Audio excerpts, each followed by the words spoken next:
Guys internet पे magic tree बहुत ही ज्यादा वायरल हो रहा है, जिसके ऊपर आपने लिक्विड डालना है और इसके फूल उग जाते हैं। मतलब कैसे पॉसिबल हो रहा है? आपने कोई भी हार्ड वर्क इसके साथ नहीं करनी है।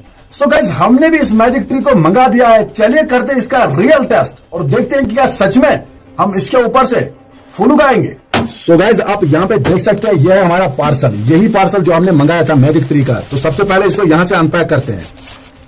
ये देखिए, ये हमने इसको यहाँ से अनपैक कर दिया है। अभी आप देख सकते हैं कुछ इस तरीके से आपके पास जो है पैकिंग आने वाली है। देखिए अभी आप यहाँ पे देख सकते हैं, पीछे भी यहाँ पे कुछ लिक्विड वगैरह दिया गया है। तो सबसे पहले हम इसको खोल लेते हैं यहाँ से।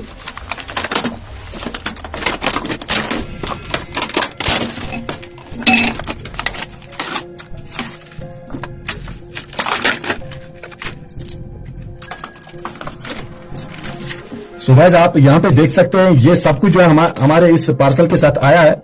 जिस चीज से इसके ऊपर जो है वो ज्यादा